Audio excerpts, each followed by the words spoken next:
ಸ್ನೇಹಿತರು ನಮಸ್ಕಾರ. ನಾನು ನಿಮ್ಮ ರಾಕೇಶ್ ಆರುಂಡಿ. ಎತ್ತವರು ಕೋಟಿ ಕೋಟಿ ಕನಸುಗಳನ್ನು ಹೊತ್ತು ತಮ್ಮ ಮಕ್ಕಳನ್ನು ದೊಡ್ಡ ದೊಡ್ಡ ನಗರಗಳಿಗೆ ಓದಲಿಕ್ಕೆ ಕಳಿಸ್ತಾರೆ. ಆದರೆ ಆ ಮಕ್ಕಳು ಶವಪೆಟ್ಟಿಗೆಯಲ್ಲಿ ಮನೆಗೆ ಮಾಡುತ್ತಾರೆ ಅಂದರೆ ಅದಕ್ಕಿಂತ ದೊಡ್ಡ ದುರಂತ ಮತ್ತೊಂದಿಲ್ಲ.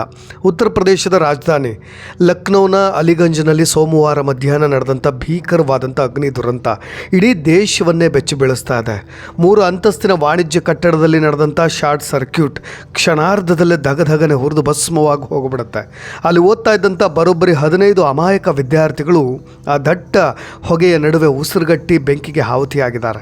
ಪ್ರಾಣ ಉಳಿಸ್ಕೊಳ್ಳಿಕ್ಕೆ 3ನೇ ಮಹಡಿಯಿಂದ ಹಕ್ಕಿಗಳಂತೆ ಕೆಳಗೆ ಜಿಗಿದಂಥ ವಿದ್ಯಾರ್ಥಿಗಳ ದೃಶ್ಯ ಅಂತೂ ಕಲ್ಲು ಹೃದಯದವರನ್ನೂ ಕೂಡ ಕಣ್ಣಲ್ಲಿ ನೀರು ತರಿಸೋ ಹಾಗಿತ್ತು.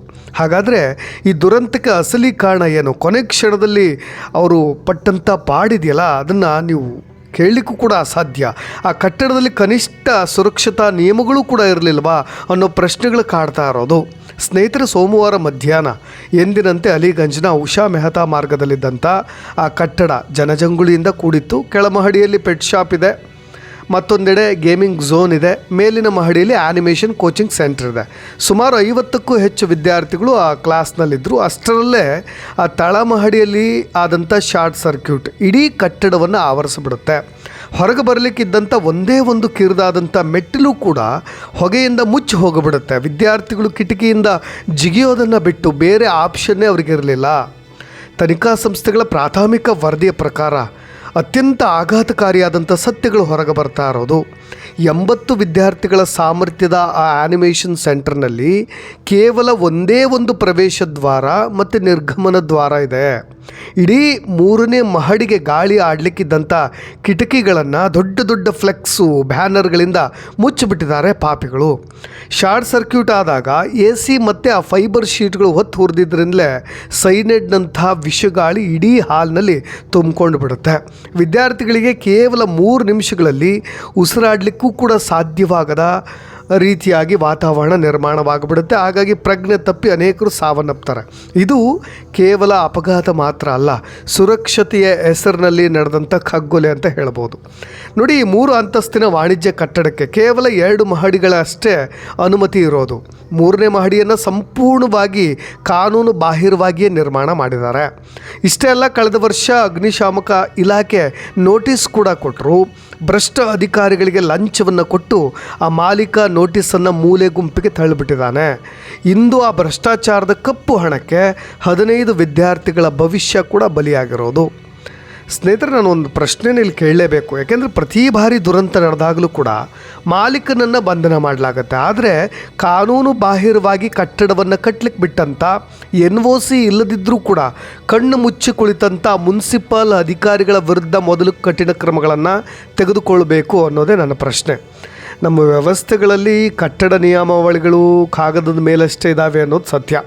ವಾಣಿಜ್ಯ ಉದ್ದೇಶದ ಕಟ್ಟಡಗಳಲ್ಲಿ ಪ್ರತಿ ವರ್ಷ ಕಡ್ಡಾಯವಾಗಿ ಫೈರ್ ಆಡಿಟನ್ನು ಯಾಕೆ ಮಾಡೋದಿಲ್ವೋ ಗೊತ್ತಿಲ್ಲ. ಆದರೆ ಲಕ್ನೋದಲ್ಲಿ ನಡೆದಂಥ ಈ ಘಟನೆಯಲ್ಲಿ ಇಲಾಖೆಗಳ ನಡುವೆ ಹೊಂದಾಣಿಕೆಯೂ ಕೂಡ ಸರಿಯಾಗಿ ಇರಲಿಲ್ಲ ಅನ್ನೋದು ಸ್ಪಷ್ಟವಾಗಿ ಗೊತ್ತಾಗ್ತಾ ಇದೆ.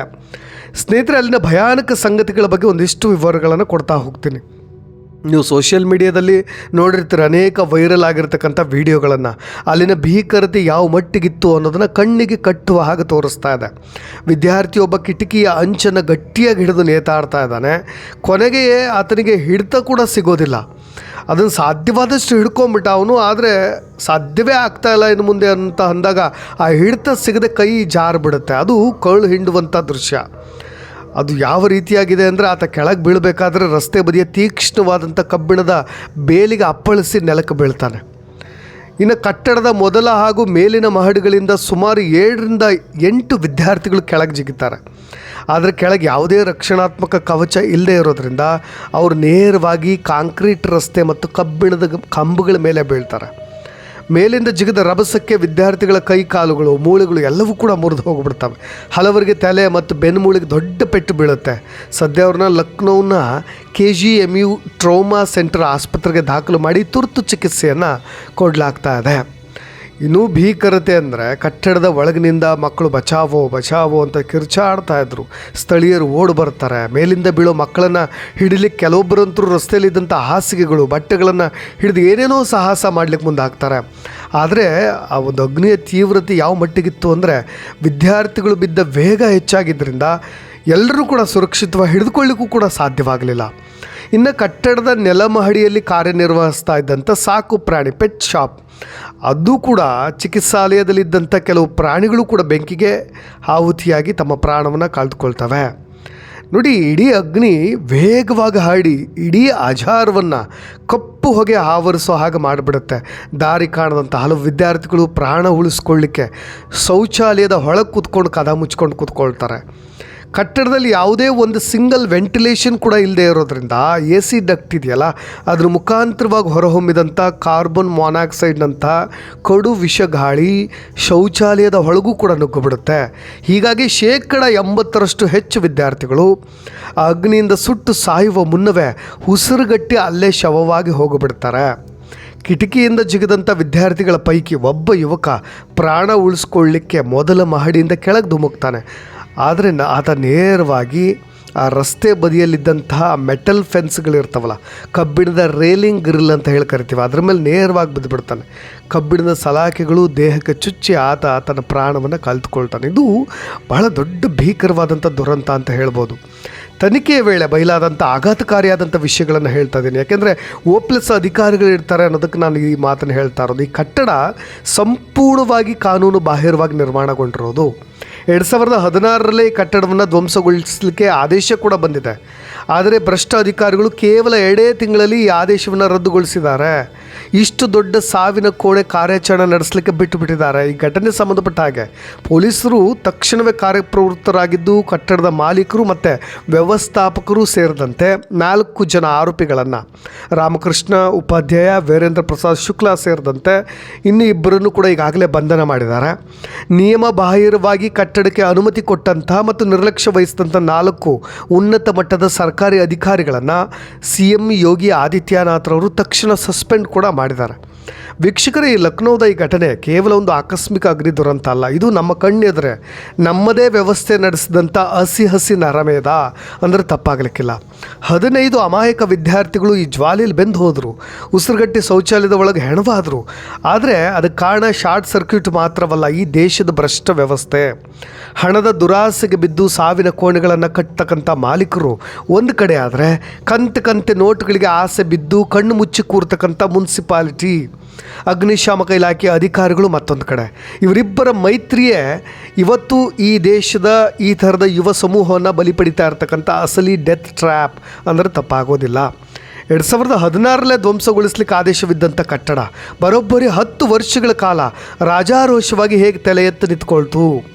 ಅಧಿಕಾರಿಗಳ ಜೇಬಿಗೆ ಹೋದ ಕಪ್ಪು ಹಣಕ್ಕೆ ಇವತ್ತು 15 ಹೆತ್ತವರ ಮಡಿಲು ಶೂನ್ಯವಾಗಿ ಹೋಗಿರೋದು.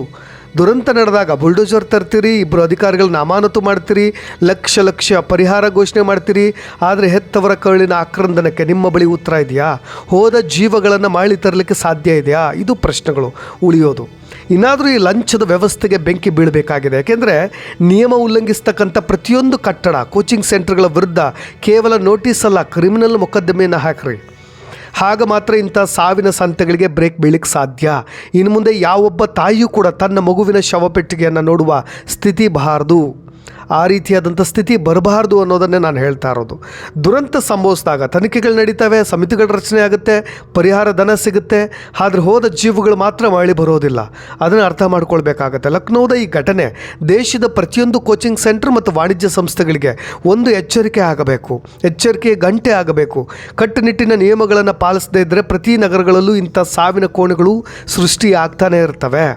ಇನ್ನು ಮುಂದೆ ಇಂಥ ದುರಂತಗಳು ಮರುಕಳಿಸದೇ ಇರಲಿ ಅಂತ ನಾವೆಲ್ಲರೂ ಕೂಡ ಆಶಿಸಬೇಕು. ಜೊತೆಗೆ ಮೃತ ವಿದ್ಯಾರ್ಥಿಗಳ ಆತ್ಮಕ್ಕೆ ನಮ್ಮ ವಾಹಿನಿಯ ಪರವಾಗಿ ಭಾವಪೂರ್ಣವಾದಂಥ ಶ್ರದ್ಧಾಂಜಲಿಯನ್ನು ಅರ್ಪಿಸಬೇಕು. ಕೊನೆಯದಾಗಿ ಕೆಲವೊಂದು ಇನ್ಸ್ಟ್ರಕ್ಷನ್ಸ್ಗಳನ್ನು ಕೊಟ್ಟು ಬಿಡ್ತೀನಿ. ನಿಮಗೆ ಅಗತ್ಯವಿದ್ದಲ್ಲಿ ಎಲ್ಲೇ ಆಗಲಿ, ನೀವೆಲ್ಲೋ ಶಾಪ್ಗೆ ಹೋಗಿರ್ತೀರಿ, ಮಾಲ್ಗೆ ಹೋಗಿಬಿಟ್ಟಿರ್ತೀರಿ, ಅಲ್ಲಿ ಏನಾದರೂ ಈ ಥರದ ಬೆಂಕಿ ಹೊತ್ಕೊಂಡಾಗ ಲಿಫ್ಟನ್ನು ಬಳಸಬೇಡಿ. ಹೊಗೆ ಆವರಿಸಿದಾಗ ನೆಲದ ಮೇಲೆ ತೆವಳ್ತಾ ಹೊರಗೆ ಬನ್ನಿ. ಮೂಲಭೂತ ಸುರಕ್ಷತಾ ಪಾಠಗಳನ್ನು ಪ್ರತಿಯೊಬ್ಬ ವಿದ್ಯಾರ್ಥಿ ಆಗಿರ್ಬೋದು ಅಥವಾ ಎಲ್ಲರೂ ಸಾಮಾನ್ಯ ಸಾರ್ವಜನಿಕರು ಆಗಿರ್ಬೋದು ಕಲಿಬೇಕಾಗಿರೋದು. ನಿಮಗೆ ಈ ಥರದ ಅಗ್ನಿ ಅವಘಡಗಳು ಉಂಟಾದಾಗ ವಿದ್ಯುತ್ ಸಂಪರ್ಕ ಕಡಿತಗೊಳ್ಳುತ್ತೆ. ಹಾಗಾಗಿ ಲಿಫ್ಟ್ ಮಧ್ಯದಲ್ಲಿ ಬ್ರೇಕ್ ಆಗುತ್ತೆ. ಹಾಗಾಗಿ ಯಾರು ಕೂಡ ಲಿಫ್ಟ್ಗಳನ್ನು ಯೂಸ್ ಮಾಡಬೇಡಿ, ಮೆಟ್ಟಲುಗಳನ್ನು ಮಾತ್ರ ಬಳಸಿ. ಮತ್ತು ಈ ಕೋಣೆಗಳಲ್ಲಿ ಕಪ್ಪು ಹೊಗೆ ತುಂಬಿಕೊಳ್ಳುತ್ತೆ. ನೇರವಾಗಿ ನಿಲ್ಲಿಕ್ಕೆ ಹೋಗಬೇಡಿ. ನೆಲದ ಮೇಲೆ ಮೊಣಕೈಯನ್ನು ಊರಿ ತೆವಳ್ತಾ ಹೊರಗೆ ಬರಬೇಕು. ಯಾಕೆಂದರೆ ಹೆಚ್ಚಾಗಿ ಈ ವಿಷಗಾಳಿ ಏನಾಗುತ್ತೆ, ಹೊಗೆ ಯಾವಾಗಲೂ ಕೂಡ ಮೇಲಕ್ಕೆ ಏರ್ತಾ ಇರುತ್ತೆ. ನೆಲದ ಮಟ್ಟದಲ್ಲಿ ಆಮ್ಲಜನಕ ಹೆಚ್ಚಾಗಿರೋದ್ರಿಂದ ನೀವು ತೆವಳ್ತಾ ಬರಬೇಕು. ಇನ್ನು ಸಾಧ್ಯವಾದರೆ ಒದ್ದೆಯಾದಂಥ ಕರವಸ್ತ್ರ ಮತ್ತು ಬಟ್ಟೆಯನ್ನು ಮೂಗು ಅಥವಾ ಬಾಯಿಗೆ ಅಡ್ಡಲಾಗಿ ಹಿಡಿದುಕೊಳ್ಬೇಕು. ಯಾಕೆಂದರೆ ನಿಮಗೆ ಈ ಥರದ ವಿಷಗಾಳಿ ಶ್ವಾಸಕೋಶವನ್ನು ಸೇರೋದು ತಪ್ಪುತ್ತೆ. ಯಾವುದೇ ಮುಚ್ಚಿದ ಬಾಗಿಲನ್ನು ತೆರೆಯೋ ಮುನ್ನ ಅಥವಾ ಅದರ ಮೇಲ್ಭಾಗ ಅಥವಾ ಹಿಡಿಕೆಯನ್ನು ಕೈ ಹಿಂಭಾಗದಿಂದ ಮುಟ್ಟಿ ನೋಡಿ. ಬಿಸಿಯಾಗಿದ್ದರೆ ಆ ಡೋರ್ನ ಓಪನ್ ಮಾಡಲಿಕ್ಕೆ ಹೋಗಬೇಡಿ. ಇನ್ನು ಹೊರ ಹೋಗಲಿಕ್ಕೆ ದಾರಿ ಇಲ್ಲದೆ ಇದ್ದರೆ ಕಿಟಕಿ ಇರತಕ್ಕಂಥ ಕೋಣೆಗಳಿಗೆ ಹೋಗಿ ಬಾಗಿಲನ್ನು ಮುಚ್ಕೊಳ್ಳಿ. ಬಾಗಿಲಿನ ಕೆಳಗಿನ ಸಂದುಗಳಿಗೆ ಒದ್ದೆಯಾದಂಥ ಬಟ್ಟೆ ಅಥವಾ ಬೆಡ್ಶೀಟ್ಗಳನ್ನು ತುರುಕಿ ಹೊಗೆ ಒಳಗೆ ಬರದಂತೆ ತಡೆದುಕೊಳ್ಳಿ. ಎಲ್ಲವೂ ಕೂಡ ಸಾಧ್ಯವಾಗುತ್ತೆ ಅಂತ ಹೇಳೋದಿಲ್ಲ. ಸಾಮಾನ್ಯವಾಗಿ ಈ ಥರದ ಸನ್ನಿವೇಶಗಳು ಸೃಷ್ಟಿಯಾದರೆ ಇನ್ನು ಕಿಟಕಿಯ ಹತ್ತಿರ ನಿಂತು ಪ್ರಕಾಶಮಾನವಾದಂಥ ಬಟ್ಟೆಯನ್ನು ಬೀಸ್ತಾ ಅಥವಾ ಮೊಬೈಲ್ ಫ್ಲ್ಯಾಶ್ ಲೈಟನ್ನು ತೋರಿಸ್ತಾ ಯಾರಾದರೂ ಅಗ್ನಿಶಾಮಕ ಸಿಬ್ಬಂದಿಗಳು ಬರ್ತಾ ಇದ್ದರೆ ಅವರಿಗೆ ನೀವು ಇದ್ದೀರಿ ಅನ್ನೋದನ್ನು ಸೂಚನೆಯಾಗಿ ಕೊಡಬೇಕು. ಇನ್ನು ಹೆಚ್ಚಾಗಿ ಓಡಲಿಕ್ಕೆ ಹೋಗಬೇಡಿ. ಸಾಧ್ಯವಾದರೆ ಓಡಿದ್ರೆ ಏನಾಗುತ್ತೆ, ಗಾಳಿಯ ವೇಗಕ್ಕೆ ಮತ್ತಷ್ಟು ಹೆಚ್ಚಿನ ಬೆಂಕಿ ನಿಮ್ಮನ್ನು ವ್ಯಾಪಿಸ್ಕೊಳ್ಬಹುದು. ಇವೆಲ್ಲವೂ ಕೂಡ ನಿಮ್ಮನ್ನು ರಕ್ಷಣೆ ಮಾಡಲಿಕ್ಕೆ ಇರ್ತಕ್ಕಂಥ ಸ್ವಲ್ಪ ಕೆಲವೊಂದು ಪ್ರಾಥಮಿಕವಾದಂಥ ಸೊಲ್ಯೂಷನ್ಸ್ಗಳು ಅಂತ ನಾನು ಭಾವಿಸ್ತೀನಿ. ಈ ಕೇಸ್ಗೆ ಸಂಬಂಧಪಟ್ಟ ಹಾಗೆ ನಿಮ್ಮ ಅಭಿಪ್ರಾಯಗಳೇನಾದರೂ ಇದ್ದರೆ ಖಂಡಿತವಾಗೂ ಕಮೆಂಟ್ ಬಾಕ್ಸ್ನಲ್ಲಿ ವಾಟ್ ಎವರ್ ಏನಾದರೂ ಆಗಿರ್ಬೋದು ಒಂದು ಸಿಂಗಲ್ ಕಮೆಂಟ್ ಮುಖಾಂತರ ತಿಳಿಸ್ಬೋದು ಅಂತ ಹೇಳ್ತಾ ಧನ್ಯವಾದ.